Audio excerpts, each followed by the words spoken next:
Welcome to The Gaze. I'm glad to be with you on the digital platform of New Europe, platform where we will show you all the significant events in different regions that at the end of the day affects the world globally, and we will speak about it with our experts for you. So I'm Ksenia Smirnova, and it's my show Talk for More Details. And today we will speak about sports in politics and politicians in sport, or politics in sport.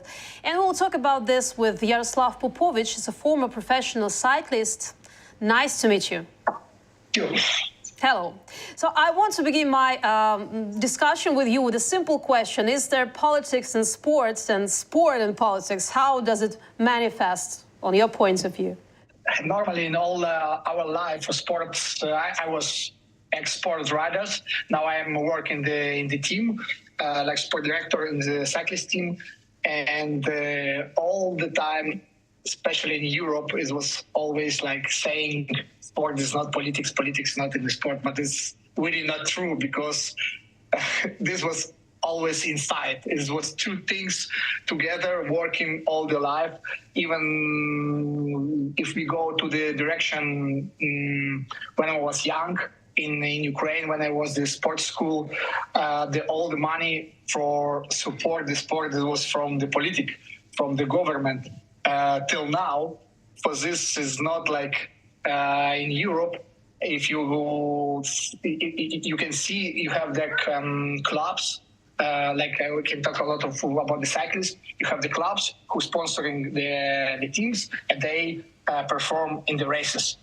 Especially in our country, still the politics, the government, the city, the small villages, and only in the past some years we tried to introduce the sponsors to give the money for the sports. But now we have obvious reasons for this. We are in war, so maybe in future we will talk about all the improvements in this situation. But I have I'd say, maybe ethical question, but still very difficult for the sportsman. Do athletes have a choice? That's how I called my question preview. How is the choice between a dream, the goals of the Olympics or the World Championship, the fame and the appreciation of well-deserved work in exchange for loyalty to the hired leaders of your states, of your country, and the sacrifice of all of this in exchange for dedication to your country and your people? This is an ethical question, but it's your point of view. I will always say, and divide the things before the war, or before with the CCP, with the Russia, before the Russia, Ukrainian independence, and now timing. This was always the things to choice. Before, Ukrainian, Belarusian, Moldavian, all the athletes not have the choice. I would not pass this time like professional riders who start to go outside of the Russia to go to the Europe. But I hear a lot of stories like every time the KGB, they was, yes. Yeah, KGB. They was because I translate in many languages for this. FSB, that's how I understand everything. Everybody, yeah. Yes, they have always the people around the sportsmen who go outside of the country. They always was present with them. Already in my age, when I start to going outside of Ukraine, it was nothing like this. It was really easy. For this, we start to be sportsmen with another mentality. We start to be more strong. It's like in my age, we was like study Ukrainian literature, Russian literature, again the Russian language, Ukrainian language. After we have choice, after '92, we have choice to what we want to do. Same start with the sportsmen, and what I see, a lot of sportsmen can have his choice what to do, how to perform, or perform with the Russian or not. We have like really nice example some days ago. This was the best things forever, because everyone start already forget about the war. You know, the people in Europe, they already like almost nothing happened because it's normal things already for years. For this, it was really nice to see this with the Harlan, and I think this gives us some wake up call. And like what we see already in many countries, the Russian teams, they try to escape all the persecution, what they do about them. Like example, I can talk only about the cyclists because I'm working the cyclist team. Like they take the license of a Portuguese team or Spanish team, and they ride like all together in the same races like in other riders. This is not okay, but they try to find some escape. We will surely discuss this case a little bit later, but I want to resume our conversation about the possible future examples of the best examples of European countries, how to, I would say, break this dark circle when there's the influence of state structures in sports on the civil position of the athletes, on example of European countries, because you spend a lot of time in Italy, you took place in Tour de France, you spent time, as I understand, in Spain, so you have lots of experiences. From the best experiences of Europe, except for these athlete clubs, as you just mentioned before, what else can be taken from that experience and implemented here in Ukraine after the war to break this connection between politicians and between Olympic Committee, for example? A lot of depends of different sports, different European, even world's federation who command them. It also depends a lot of the country. If you can see in the experience of the last years from where the war started, if you see Estonia, Latvia, Lithuania, Poland, you have the strong country who is against Russia full gas. They say no events, no sportsmen from this country, and you see another country who do like this. Yes. They open, close their eyes, and like we can see like Hungary or even some another country who can close a little bit eyes. And also it's different. Is different sport. Example, in the cyclist, we not have the Russian sportsmen who perform in the high level. For this, is easy to not take the start with them. And also in Ukraine, we not have a lot of riders who can compete with them in the one group. But in the level, a little bit down level, yes, you have this problematics. But this also depends organizer invite the Russian teams or Russian racers, cyclists, and you need to decide, or you go fight against them, or you stay at home and you sacrifice your athletes.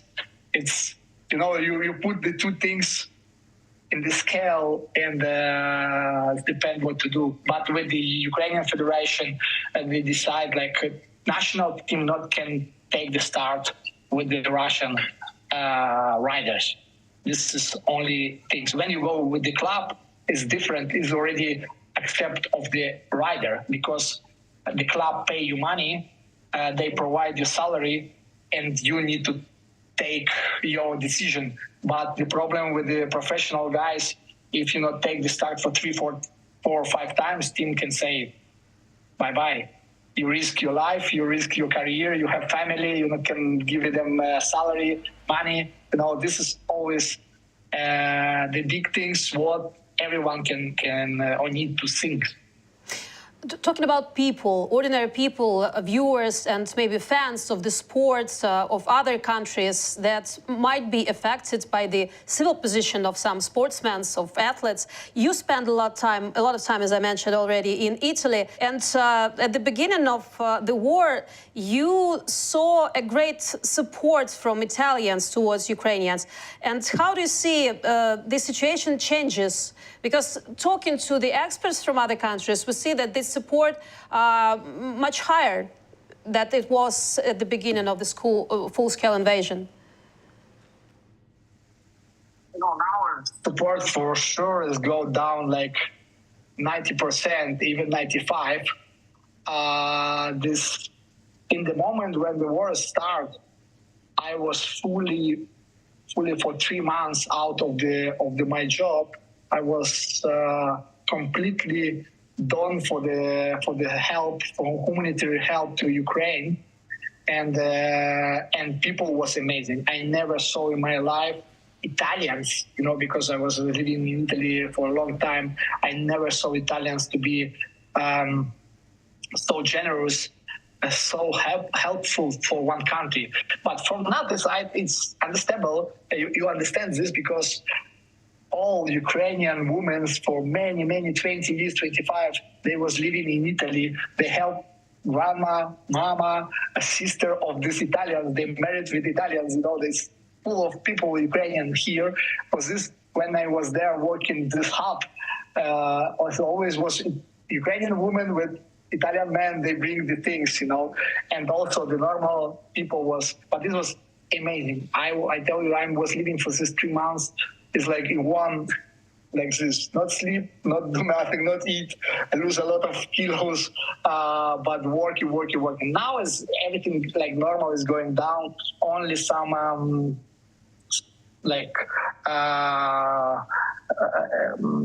normal people still helping, but only in the mirror things, if they need some medical things, okay, can help. You need this. It's not like before. It was everything. It was food, clothing, military things. Now it's very specific.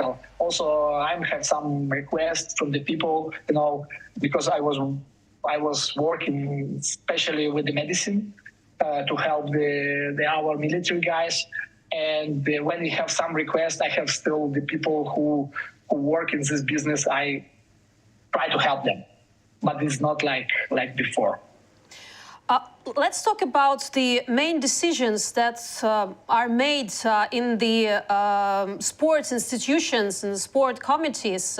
From the latest information, the starting stage of the Giro d'Italia 2024 may take place in Ukraine. This statement was made by the head of the Italian Foreign Ministry, Antonio Tajani. However, according to the government officials, such development will become a reality if the situation allows. So the Giro is one of the main competitions in the world of road cycling. My question to you is why it is so important for us. Can you explain, please? I think these things, when I hear the things, I think is really publicity things. I want to be very straight. Okay. It was publicity things, because for organize the race, this kind of race, it's really big work, and you not can decide like one day to do this, and in the country when still the war is going, and you not can say it will be in 1 year everything will be okay, and you can provide a lot of security still. Okay, it's possible, but for me it's not true. But from another side is the biggest things what can happen for the sport, because it's a lot of publicity for the wars already. Everyone know where is Ukraine, what is Ukraine, and what happened in Ukraine. It's not like 3-4 years ago. It's some country, some there, somewhere. It's Kiev. Okay, no, nobody know nothing else. Now everyone know where is this. It will be the greatest things for the sports, for the publicity for Ukraine, and it will be really nice. But things I'm not believe it can happen in 1 year. It's really like make me smile, make me a little bit fun. But now everyone, if want to do something, it will be in the high level. Say, I'm help Ukraine, or I'm doing for Ukraine, I'm doing this. It's sometimes it's too much. Let's talk about another competition, and there's some questions and doubts what to do with Belarus and Russian teams and representatives. And this issue, Russians will hurt chances of hosting events. David Lapartien claims that the government does not trust the cycling organization to ensure Russian and Belarusian athletes are competing as neutrals before the World Championships in Scotland next month. The UK government has recommended that athletes from Russia and Belarus can only compete in Britain if they are self-funded and provide a private written declaration of neutrality to national governing bodies, stressing that they are not representing the two regimes. According to British newspaper The Times, the president, David Lapartien, has issued a letter to the UK Sports Minister Stuart Andrew, expressing concerns over the country's stance and accusing them of showing a lack of faith in the background checks carried out by his organization. So is it a good example of affecting politicians on sport decisions, so concrete and clear from this concrete case? It's always, I will say, I'm always like straight in these things. If we say not is not, they not can compete in any case, because this country, they destroy our country, they destroy our sports arena, they destroy family of our athletes, they destroy everything in our country. What we can tell them only to sign the paper, what they not like with the war or something like this is not okay, because I can say everything what I want in the paper, or I can sign everything what I want, but after I'm support the war, I'm support everything. And this is, it's really complicated things. It's really complicated, but if we take decision, we need to respect the decision and till the war is not finished. Because like I say before in this interview, the sport is always politics. It's always. Even if you want to say not, it's like this. For this, they use the country. They can even if their athletes will be represented there. Okay, they're not strong enough to do something. They will not win the race. They will not. But still. The journalists, the commentators will talk with them about them. If they will be not there, they will talk. They say they have punished, and this is good things. In addition to this, on July 26, 2023, the International Olympic Committee officially sent invitations to participate in the Olympic Games in 2024 to 203 countries. Russia and Belarus are not on this list. Earlier, the International Olympic Committee announced that it will make a decision regarding the participation of individual neutral athletes with Russian or Belarusian passports in accordance with the recommendations for international federations and organizers of international sports events. So my question is it possible and is it worth to introduce specific rules for aggressor and occupier, the country in which athletes outside politics, really outside the politics if it's possible, will be able to take part provided they do not support the regime and that they understand that their country is responsible in the criminal war against other independent states. Any rules can be provided and implemented. They always I talk about the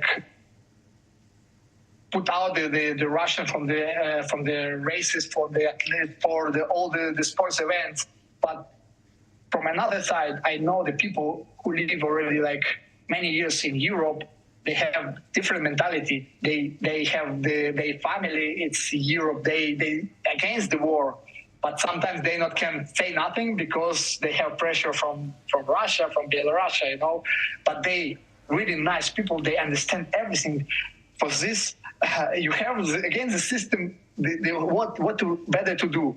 They give the chance to this person because they're really good person and you know them, or put them all in the one line. But now, in this moment, in this world of technology, of the WhatsApp, Facebook, everything, you can check everything. You can control who the person, where they was, what they did, and which political things they talk. You know, Yeah. It's really easy. Even I'm not really big fan of the computer or everything, but in 5 seconds I can find the political things of this person or another, or the sportsmen.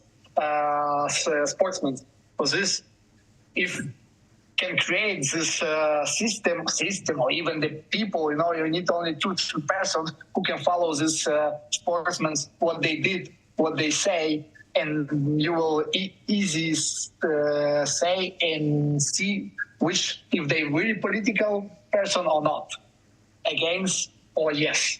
Yeah, I see, but still I have very simple question to you. You said just that these people have a different mentality, so they spend a lot of time in a different European, maybe American, Southern American countries, Northern American countries, whatever. The people of the world, but still they choose to represent 2 of their native countries, I mean Belarus or Russia. Why don't they just change the citizenship and represent the country that are not with the criminal regime, for example? No, exactly. I can talk about the different sports. I say because I work like really like only the cyclist. And we have the one riders in World Tour is Vladyslav. He's from Russia.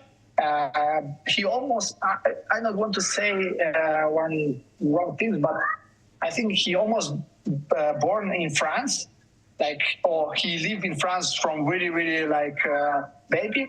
Immediately when this war started, he changed the citizenship. He now, I don't know, he's under the neutralized flag, but because it's not so easy to change, you know.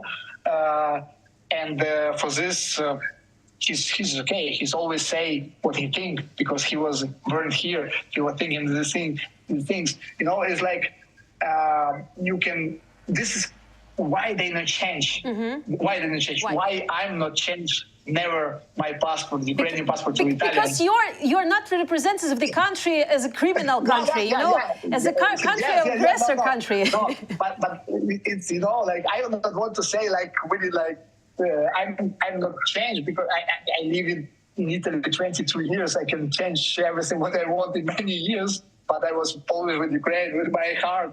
And I was proud to represent my country. Is it very difficult for you, for example, psychologically difficult to compete with the Russians? And why our sportsmen don't give up to compete? I mean, pressed to take part in these competitions when they have to compete face-to-face with Russians?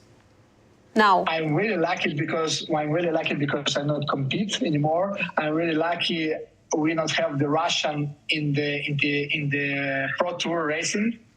But I tell you one story. It was happening in Tour de France 1 month ago.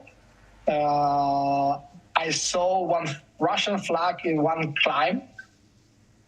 I don't have time to stop because it was riders between me and the other cars. This will be dangerous for everyone to stop there and talk with these people to put out this flag.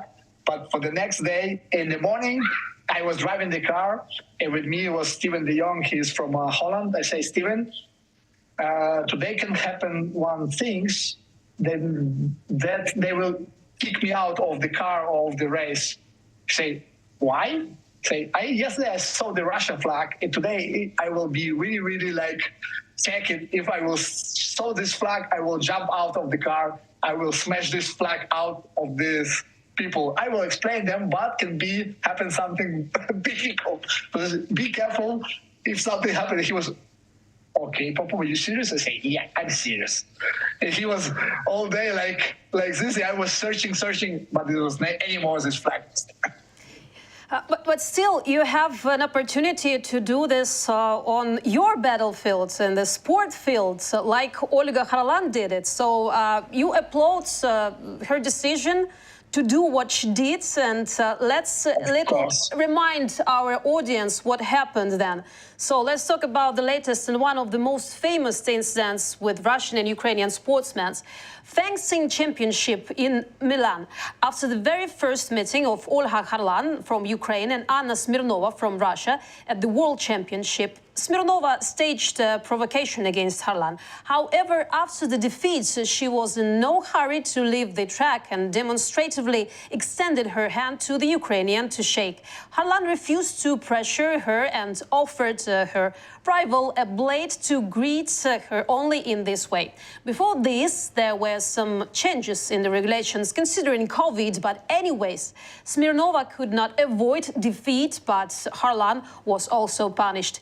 It's interesting detail. The president of this organization from 2008 until the beginning of the full-scale invasion of the Russian Federation in Ukraine was the pro-Kremlin oligarch Alisher Usmanov, who corrupted the federation with his generous investments. In Milan, it was simply time for his former subordinates to practice them. So Harlan herself called Smirnova's behavior after the battle a deliberate provocation. However, the organization officials did not anticipate the wave of outrage that would arise over Harlan's punishment. In the motherlands on the July 27, she turned into a national heroine in a matter of hours. And the association of this sport field social networks were attacked by outraged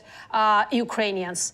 Even the Olympic Committee did not agree with the decision of the organization and demonstratively qualified the Ukrainian woman for the Olympic Games 2024. So is it right time to change the rules in any way, and how it may be? So can you show us your attitude towards the decision of Olympic Committee, the decisions of organization of this field of sport, and Olha Harlan?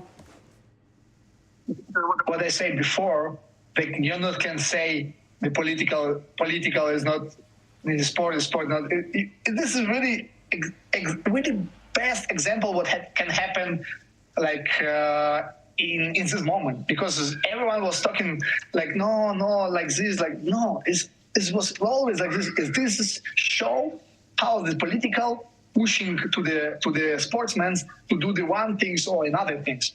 And I'm really happy when this happened to explode the things what happened, you know, like how is people start to talk in Ukraine, in Europe, and in the world. This was really nice. I was happy when this happened.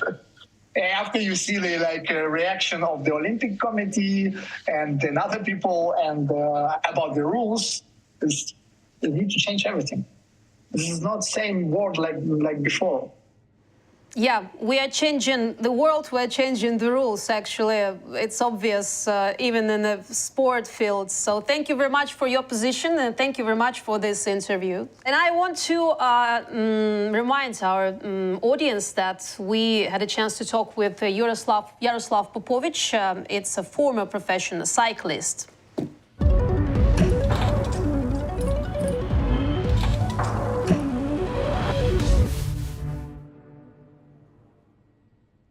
And now I'm glad to present my next guest. It's Vladyslav Heraskevych. He's the first ever Ukrainian skeleton racer. So, hi. Hello, it's nice to be here. Yeah, nice to have you here in our program. So we just talked about the situation with Olha Harlan, with your colleague, cyclist Yaroslav Popovych, and I want to ask you how you perceive all the news that arose within this situation. So first of all, it's really nice to see such a big support from Ukrainian people to Olga, and we all understand that now it's not in the top. It's not main topic of Ukraine. So main topic is the war, first of all.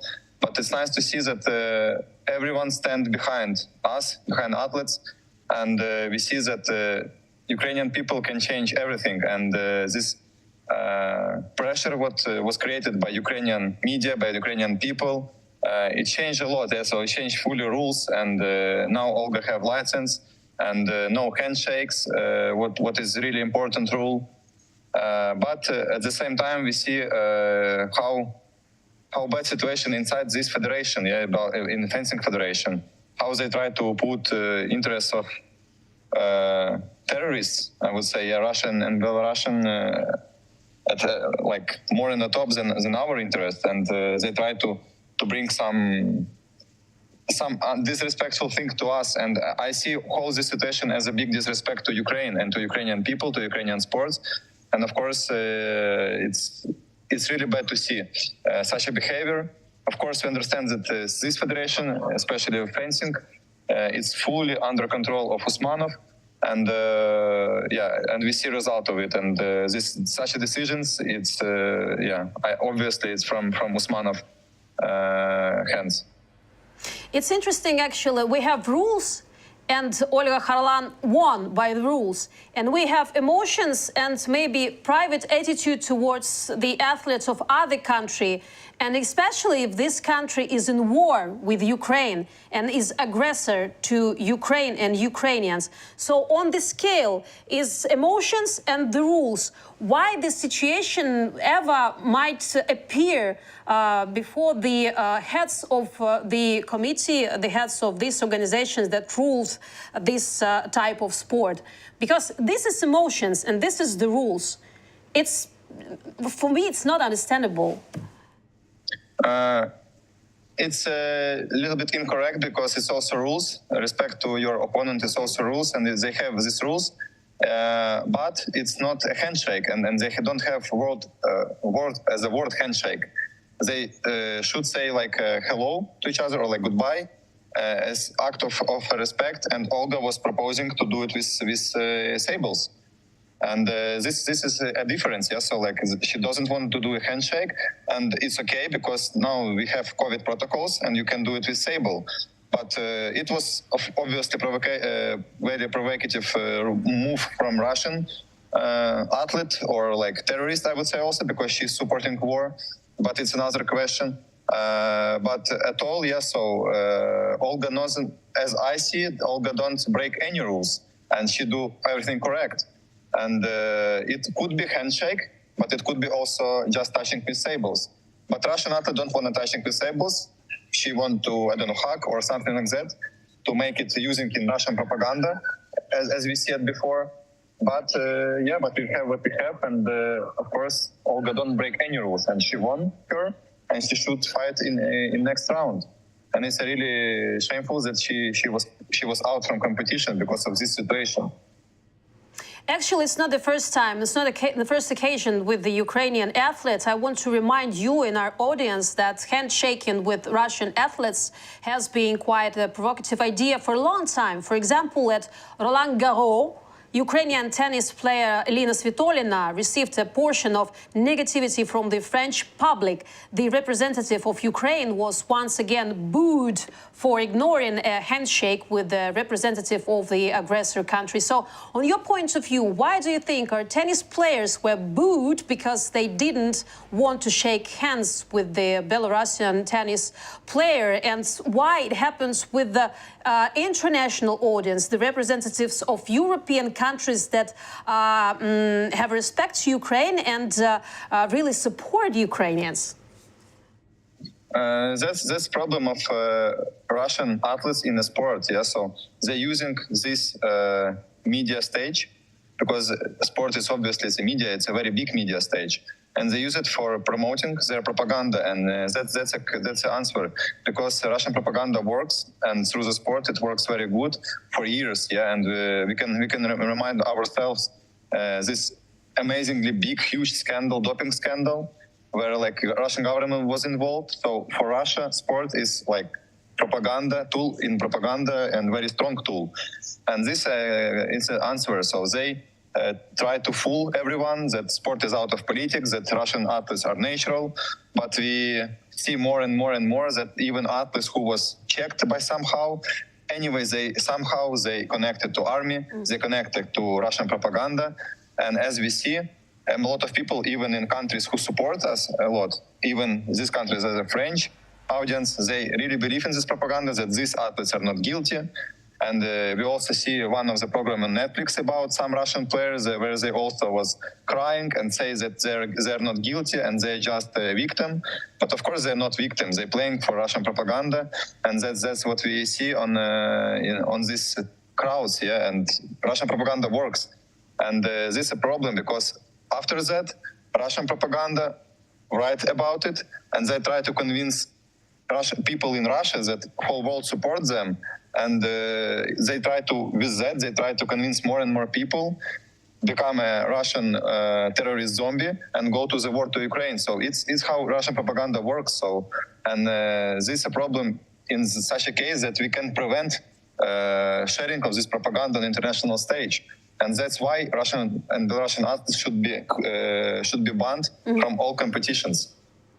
You know, sometimes the so-called human factor doesn't allow people to believe in some real facts.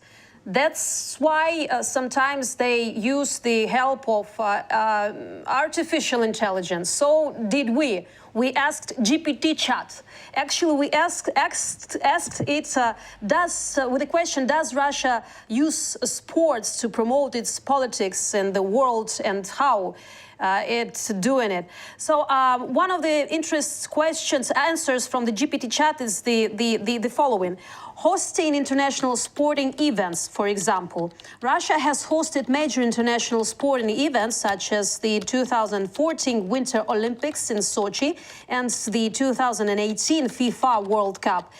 These events are used as opportunities to showcase the country's infrastructure, culture, and hospitality to the world, bolstering its reputation and projecting an image of strength and capability. We know that the war in Ukraine started in 2014, but it doesn't stop the world to prevent Russia the opportunity to represent the Olympic Games. So now it's almost 10 years of war. When and how and by whom these rules can be changed, and not only towards Russia, but towards the country aggressor? So obviously, war starts in 2014, and we literally can see, and in my opinion, one of the reasons why reaction back then wasn't so loud and why not everyone try to stop it, is because Olympic Games in Sochi, because sports, it was always, its values of sport, its friendship, it's united. And whole world was united in Russia in 2014 when war starts in Ukraine. And all media, whole world was united in Russia in Olympic Games. And now they're grabbing Crimea and they lie to everyone that they're not do have something with that. And it's such a trick also, and it's play a big role in my opinion. And also now full invasion starts when right after Olympics in Beijing. So it's also connected, and sport events. Also, I talk a lot with foreign media, and they also say we was in the World Cup in football in Russia, and it was amazing. And Russia tried to show this fake picture of good life or of some values or something like that, just to increase image, and then to use it to attack some other countries and to make terrorist acts. And it's kind of, it always was like that in Russia. They always was using sport in their politics. Yes, this is the other answer from GPT chat was actually about the national pride and patriotism. Success in sports can evoke a sense of national pride and patriotism among Russians, as we saw it after the end of the Olympic Games in Sochi, and we saw it just before the beginning of full-scale invasion on the main square of Moscow, where all the athletes of United Team of Russia were proud to be Russians and standing alongside with Putin. And still these athletes taking parts in different competitions, in different way of sports. So how can that be checked towards their attitude to the regime of Russia to take part in competitions? Who can change these rules? And is it the time to make this initiative? It's the time, and it was time to do that, I think, in my opinion, a year ago and 1.5 years ago when full invasion starts. So if you talk about Olympic Games, we have organization who rule Olympic Games, it's International Olympic Committee. And they now share some recommendations to international federations, but mainly IOC rules Olympic sports. And in my opinion, it should be one organization for every federation, for every international federation. As we have, for example, in doping rules, we have WADA, and WADA check all athletes in all international Olympic sports. So the same should be about Russian athletes who somehow connected to the government or not. So it should be one structure who checks them. But now it's a mess. It's a full mess because now every international federation finds for themselves some companies. And in mostly cases, it's companies who unknown companies, so we don't even know with what names. It's just, I don't know, some security companies, and they don't even share their names. So it's just randomly, or maybe it's even no companies. Yeah. So, and as we see now, all this checking stuff going very bad because they allow to compete athletes who support regime of Putin. So it shouldn't be like that. And in my opinion, it should be one organization with strict rules, because now we have IC recommendations and it's not strict. So like one of the requirements, it's athletes shouldn't do active support of war. And you have straight question like, what is meaning active support of war? So like likes on social media and Instagram, it's active or not? Also, they shouldn't have contracts with army, but they don't say anything about period. Yeah, so they shouldn't have it 5 years ago or now or tomorrow or where they compete. And also this requirement about the contracts in army, how you can check it. Yeah, so contract is two-sided deal, and you have Russian athlete, and you should work with Russian army, with Russian government, or you should believe Russian athlete. It's only way how you can get to know this athlete have contract or not. How you can check it? It's not a good basic for decision. I want to discuss you another one case like this. The International Olympic Committee deprived London of Olympic qualification tournaments in new sports because of the requirements for Russians and Belarusians. The organization considers the conditions of the British government to be discrimination. This was reported by The Times. Olympic qualification for breaking and BMX cycling was planned in London for June 2024. In March, this organization the Olympic Committee recommended the international sports federations allow Russian and Belarusian athletes to compete in neutral status. The government of Great Britain allowed athletes from Russia and Belarus to compete in the country. However, the government set a number of requirements for them to participate in any tournaments. Athletes from Russia and Belarus must sign a personal declaration of neutrality and agree not to support the war in Ukraine, not to support the leadership of Russia, which is waging war in Ukraine, not receive government funding. So please explain us what is qualifying tournaments for Olympics, and is this any discrimination in these decisions? It's just another delusional statement from IOC. And of course, it's no discrimination. So it's simply like, it's not all requirements what should be used. In my opinion, it's even less what should be used. And of course, it's okay if athletes who want to participate, they don't receive money from terrorist state. Because if terrorist state pay money, then they have interest in it. If they not support war, where discrimination? I think all normal human being should be against war, should be against the genocide in Ukraine, because it's not humanity, like it's disaster, and we should support peace. It's a main mission of sports, and of course these requirements is fully okay. It's fully okay, and all athletes should follow it. But on the other hand, we have another situation, and words, yes, that IOC try to defend. They say, okay, but if athletes sign these documents, they can go to prison in Russia for 15 years. Okay, another question, if they have rule, if they don't win competition, then they, I don't know, also go to the prison for 20 years. So then we all athletes should withdraw and give a win to Russian athletes. We shouldn't play this game. We have this kind of situation, something similar when was apartheid in Africa. So it was a little bit different, yes. So it was discrimination to some athletes because of color of skin, but also, so I can rephrase it like some group of people was pressured because of some like unique. And now we have if some Russian athlete against war, then they go to the prison. So I see it as a big, very big social problem. Back then, Africa was banned from Olympic Games for 32 years. 32 years. Mm-hmm. And now, why not the same decision for Russian athletes? It's a very big problem, social problem in Russia. Why now we have another decision? It's a good question. Why it's a discrimination? I also can't understand, because I think it's fully okay if you not support war. It's fully okay if you don't receive money from terrorist state and you don't get sponsored from sanctioned companies which sponsored war. I don't see any problems with that. Why IOC sees this problem? It's a good question.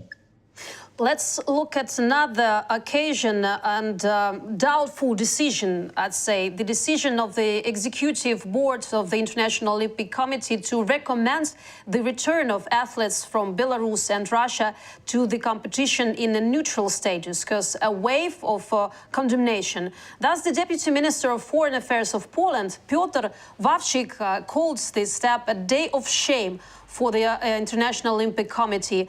After Bucha, Irpin and Gostomel, after daily bombing of civilian objects, this is a day of shame for the International Olympic Committee. He wrote on the Twitter on Tuesday, March 28. And the Minister of Foreign Affairs of the Czech Republic, Jan Lipavsky, in his turn said that Russia has no place at the Olympic Games. This is a quote: "We mustn't close our eyes to reality. Russian sports are certainly managed by the Kremlin." He wrote on Twitter, adding that the Czech Olympic Committee will continue to insist on the exclusion of Russian athletes from the competition. More of this, the Minister of Sports of Germany, Nancy Faeser, in her turn called the recommendations of the International Olympic Committee a slap to Ukrainian athletes. So about the differences in the position of the European Union countries and the perception of the war unleashed by Russia in Ukraine is a separate issue. But if such a loud and massive reaction was from sportsmen and the society of these countries, how is this possible, and will it have any effects, the situation? One correct. Nancy Faeser, as I believe, she's Ministry of Inner Affairs in Germany. She's not Ministry of Sport, as I remember. But I fully agree with the statement that it's a really slap in the face of Ukrainians. It's not correct, and such a decision, it was, and it still remains a big day of shame. And we literally see that values are not matter anymore so much as it should be. Sport values, and now such recommendations on all these requirements, what we talked before, it's not correct. It's not correct in sport. It should be bright thinking, and we should try to fight for justice, not for image washing for some countries with big social problems. I mean, the initiative from the athletes might be very effective to change the rules, to push to the Olympic Committee to change the rules, to push all the international sport institutions to really understand the depth of the problem and the tragedy that's going on right now in Ukraine. Yeah, so I fully agree with that. And first of all, it was special United Nations reporter, Alexandra Ksentaki, absolutely delusional person, and her quotes was insane. It was also very popular in Twitter, and I asked her some questions, and she was saying, I was asking some simple questions. So, are Russian soldiers who willingly and gladly go to the war, are they guilty in this war? And she answered, no, they're not guilty, and they should be. And I say, okay, athletes are part of army, so they could be that these athletes willingly and gladly go to the war. Should they come back on international arena? And she say, yes, it's fully okay. So it's completely delusional, some quotes and source. It's crazy for me. It's insane. And she is one of the persons who create like legal basic for this decision of IOC, because she say, oh, if you suspend Russian athletes, it's a big, how it called, like human rights problem for Russian athletes. And I said, no, if we don't accept them, then we save lives of Ukrainians. It's fully okay. And we invite to our press conference Patricia Vieter. It's a very, very intelligent woman. She's a professor in human rights topic. And she was doing her opinion, official opinion for National Olympic Committee of Germany. And we invite her, and her opinion was absolutely different. So she said, it's nothing wrong if you suspend Russian athletes. It's fully okay if you save lives with that decision. You don't break any human rights laws and everything like that. We invite a sport expert, Mark Ort, also from Germany, and his opinion was also like pretty simple, that it's fully correct decision. Then we talk with athletes and Ukrainian athletes and from other countries, and there was also like we discussed this basic for this decision. And of course, basic IOC, it's very big structure, and they have a lot of commissions inside. They have a lot of some structures inside. And mainly these structures and all these meetings of IOC was attended by some Russian sport representatives who have military ranks. So Colonel Russian Army, he is head of Russian Olympic Committee, Stanislav Poznakov, and he was attending to all meetings. So literally, IOC, when they take this decision, they was listening to Colonel Russian Army. And it's crazy, like how you can listen when you take these decisions to Colonel Russian Army. He's terrorist. And also in time of full invasion already, it was his quote, propagandist quote, that it's a big honor for Russian athletes to take part in special military operation in Ukraine. So he's promoting war. And they listen his opinion and his thoughts about this topic. It's crazy. It's insane. But why do you think that the speech of Colonel once can change the opinion of smart people, as you represented the persons who attended these meetings and these press conferences? One opinion of the Colonel, and it shakes all the obvious normal facts in the heads of such intellectual people. Yeah. Why? No. Press conference we will make it after decision of IOC. So it was independent conference. I was like try to do it. So like it was just our reaction on decision and why its decision is not right, why it's wrong. And IOC is very big, so it's worldwide organization. And in some we understand, and we should understand that Russian propaganda is very strong and it's very big and it's very deep. All over the world, and they have a lot of support from African countries, as we see it on a political level. It's the same in sports.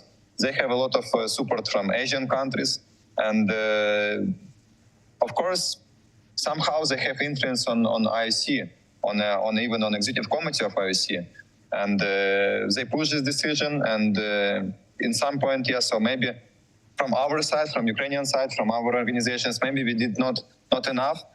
But also, as I say, it's very strange that they listen such a basics for this decision, and why they don't talk some logical opinion as a basic. So it's a good question. But as I think till now, we can change everything because it's not a final decision. It's no final decision for Olympic Games. And we should work more and we should create more pressure, and then we can change everything.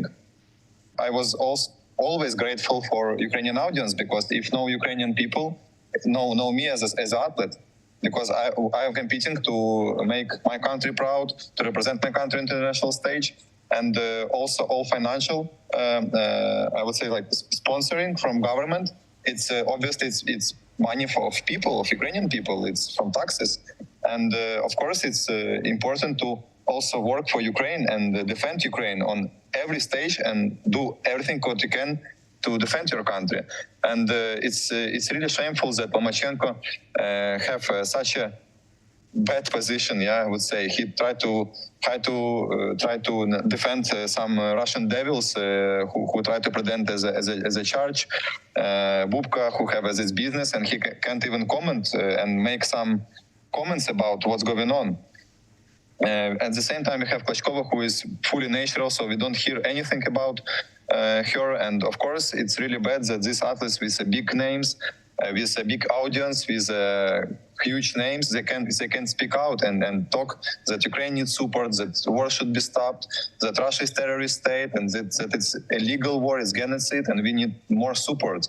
Of course, it's really bad that we don't have this from this opinion from these people. But on the other hand, we have a lot of other athletes who really support Ukraine, who do volunteering, who competing, who speak always about Ukraine, all comments about Ukraine, that we need support, and they really make Ukraine proud of them. So, but I would say majority is on the right side of history.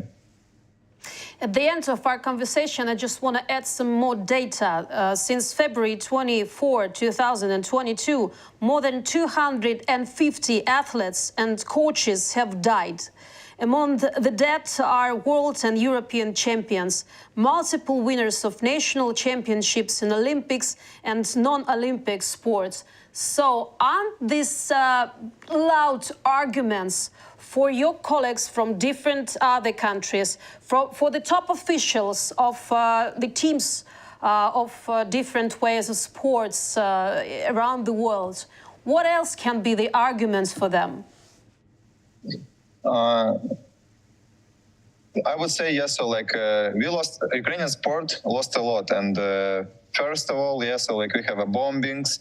A lot of people leave the country as refugees, but we can rebuild stadiums. We can people can come back, but I would say most disaster in this situation is people who been killed. So they can't come back, and we lost them forever. And it's a great people, it's a great human beings, it's a champions. It's sometimes it's just a kids, a small kids, small girls who make gymnastics, or like some small guy who make sambo in like 15, 14 years old, and we really like lost them forever. And it's important to understand that it's not a game, it's not politics, it's people's lives, and we lost them forever. And because of Russian propaganda still spreading through the international sport arena, we will lose more and more and more. And we can save a lot of lives if we suspend Russian and Belarusian athletes from international sport arena. And I can't find more arguments, because what can have more values in life? It's most valuable thing what every human being have, and now. Russian terrorists, they taking away human lives, and of course it's final argument.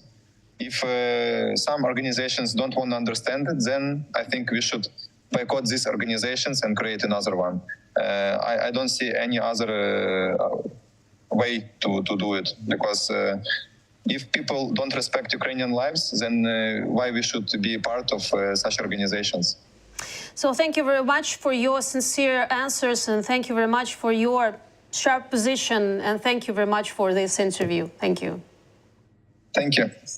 So I want to remind our viewers that we had a chance to talk to Vladyslav Heraskevych. It's the first ever Ukrainian skeleton racer. And this is how we saw the effectiveness of politics in sports still. I'm Ksenia Smirnova, and it was my show. Talk for more details. And if you liked the episode, press like button. If you didn't like it, just write in the comments why. And sure, press the bell to be the first to see the most up-to-date information. So don't forget to subscribe to the Gaze platform on YouTube and on our social networks. Thank you and keep in touch.